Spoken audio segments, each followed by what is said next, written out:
क्या आप भी कॉन्स्टिपेशन से परेशान हो, समझ में नहीं आ रहा है कि ऐसा क्या भोजन ले जिसके कारण आपका प्रतिदिन पेट साफ हो?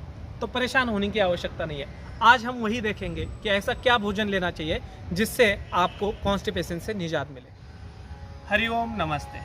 समाधान वेलनेस में आप सबका फिर से एक बार स्वागत है। तो आइए आज हम देखेंगे कि कब्ज में हमें क्या आहार लेना चाहिए, कैसे पा सकते हम कॉन्स्टिपेशन से छुटकारा। तो एक बार करेंगे मंत्र पाठ। किसी भी ध्यानात्मक सुखात्मक आसन में बैठ जाएंगे, कमर गर्दन सीधी रहेगी, हाथ ध्यान मुद्रा में रखेंगे। करेंगे एक बार पवित्र ओम का उच्चारण।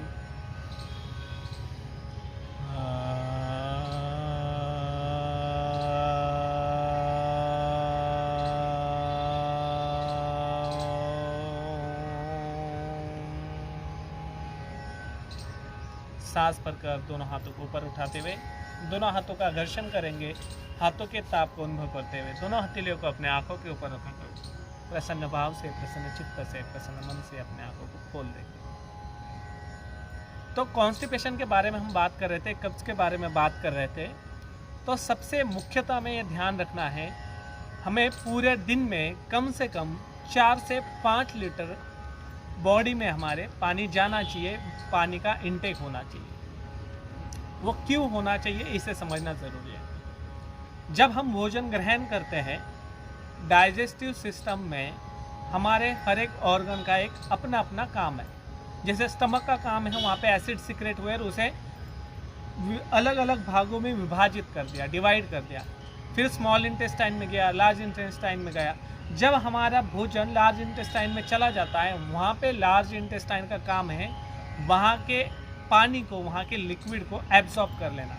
और अगर हमारे भोजन में या हमारे पूरे दिनचर्या में पानी का इंटेक अगर कम है, तो वहाँ के लार्ज इंटेस्टाइन, उनको तो पानी की आवश्यकता है, शरीर को तो पानी की आवश्यकता है। उस मल में से वो पानी सारा खींच लेते हैं और हमारा मल जो है कड़ा बन जाता है या गठीला बन जाता है, जिसके कारण सुबह हमें मल त्याग करने में समस्या उत्पन्न होती है।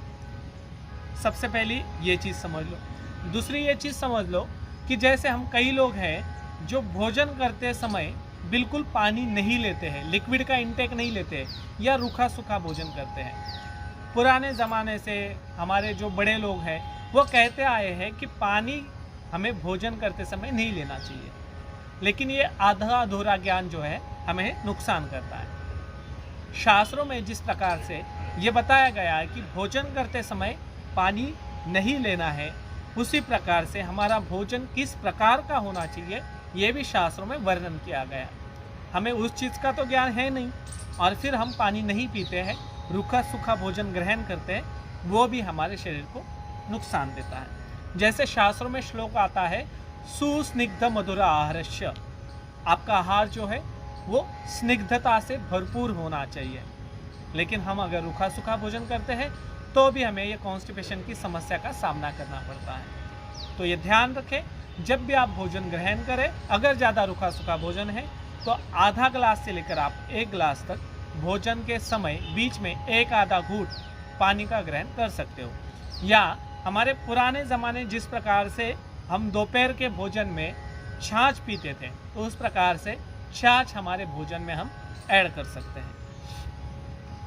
शास्त्रों में और एक चीज़ बताई गई है कि हम जब भी भोजन करें, जैसे 3 टाइम अगर भोजन करते हैं तो कुछ ना कुछ हमारे शरीर में लिक्विड उस समय जाता है। जैसे सुबह हम पानी पिए गरम गरम, दोपहर में छाछ पिए और रात्रि में भोजन के पश्चात थोड़ा सा दूध हम अपने डाइट में ऐड कर सकते हैं।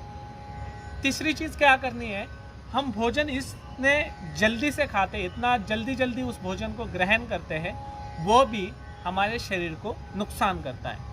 क्योंकि डाइजेस्टिव सिस्टम में सबसे पहले हमारे भोजन का डाइजेशन की शुरुआत होती है हमारे मुख द्वारा, जहाँ से हम अपने भोजन को चबाना शुरू कर देते हैं। लेकिन हम इतने जल्दी खाते हैं, प्रॉपर हम उसका चबाना होता नहीं है, बड़े बड़े घटकों में शरीर में वो भोजन चला जाता है। दूसरी चीज़ क्या होती है, जब हम भोजन को चबा रहे होते हैं उसी समय हमारे मुख में सलाइवा सिक्रेशन स्टार्ट हो जाता है। और अगर हम वो भोजन अच्छे से चबाते नहीं है तो सलाइवा सिक्रेशन ना अच्छे से हो पाता है, ना उस भोजन में मिल पाता है। और सलाइवा जो है हमारे डाइजेशन के लिए सबसे मुख्य घटक है। जितने अच्छे से आप चबाकर खाओगे उतने अच्छे से उस भोजन में सलाइवा मिक्स होगा और वो डाइजेशन में आपको मदद करेगा। और क्या चीज़ों का ध्यान रखना है हमें, और एक चीज़ का हमें ध्यान रखना है, जैसे हम घर में रोटी बनाते हैं, हम गेहूं की रोटी खाते हैं तो उस आटे को हम छानते हैं, चकोर जिसे कहते हैं। अब जब चकोर हम सारा निकाल देते हैं तो उसमें मैदे की तरह वो आटा बन जाता है और जो हमारे आंतों में चिपकता है और कॉन्स्टिपेशन की समस्या उत्पन्न करता है। तो जब भी आप घर में रोटी बनाएं तो ध्यान रखें कि आटे को ज़्यादा न छानें। कोशिश करें कि उसमें चकोर बिना छाने उस चकोर के साथ ही रोटी बनाए जाए। या अगर संभव हो पाए तो गेहूं को अवॉइड करके, जैसे अभी सर्दी के दिन शुरू है, आप बाजरा भी अपने डाइट में ऐड कर सकते हो। और अगर बाजरा नहीं मिलता है तो ज्वार आपके लिए अच्छा विकल्प होगा। ज्वार से आपका डाइजेशन भी ठीक होगा और इतना ही नहीं, कॉन्स्टिपेशन को दूर करने में ज्वार आपको मदद करेगा। और क्या चीज़ कर सकते हैं, हमारे भोजन का एक समय रख सकते हैं। इस विषय में मैंने इससे पहले भी कुछ वीडियो बनाई हुई है, उस वीडियो का लिंक डिस्क्रिप्शन बॉक्स में मिल जाएगा, वहाँ से आप उन वीडियो को देख सकते हैं। जो भोजन हम खाएं उसका एक समय रखें। और क्या चीज़ कर सकते हैं, सुबह की चाय आपको पीना बंद करना है। खाली पेट जो हम चाय पीते हैं उसे बंद कर देना है। खाली पेट क्या पीना है, सर्वकल्प का पानी आप अपने सुबह के डाइट में ऐड कर सकते हैं। सर्वकल्प आपको पतंजलि का क्वाथ मिल जाएगा, रात में भिगो देना है उसे। 1 गिलास में शुरुआत में आप भिगो दो कुछ दिनों के लिए, 1 से 2 गिलास में 1-2 चम्मच भिगो देना है, रात में सुबह छान कर वो पानी आप अपने आहार में ऐड कर सकते हो। या अभय अरिष्ट करके एक दवाई आती है पतंजलि की ही, उसे भी आप अपने आहार में ऐड कर सकते हो। किस प्रकार से लेनी है, क्या लेनी है, उस पर लिखा हुआ होता है, आप आराम से उसे ऐड ऑन कर सकते हो। और क्या चीज़ करनी है हमें, आहार में क्या बदलाव करने हैं, तो जैसे मैंने बताया कि भोजन को चबा के खाना है और रोटी को चेंज करना है, ज्वार लेना है या बाजरा लेना है, उसी प्रकार से अपने डाइट में हमें फ्रूट्स को ऐड कर देना है। कोशिश करनी है कि हमारे भोजन में फ्रूट ऐड हो जाए। जैसे सुबह खाली पेट अगर आप अनार या सेब खाते हो तो आपको डाइजेशन जो है अच्छा बनेगा और कॉन्स्टिपेशन से छुटकारा पाने में मदद मिलेगी। तो ऐसा भी कर सकते हो कि प्रतिदिन सुबह खाली पेट सेब आप खा सकते हो या अनार खा सकते हो। ऐसी बहुत सारी चीज़ें हैं जो आहार में आप सुधार करके कॉन्स्टिपेशन से छुटकारा पा सकते हैं। तो आज के लिए बस इतना ही। यह वीडियो आपको कैसा लगा ये कमेंट में ज़रूर बताएं। वीडियो को लाइक करें, शेयर करें और अभी तक चैनल को सब्सक्राइब नहीं करा है तो चैनल को सब्सक्राइब करें और बेल आइकन के बटन को दबाना ना भूलें।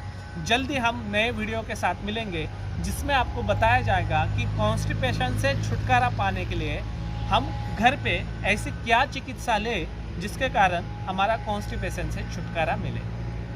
हरि ओम, नमस्ते।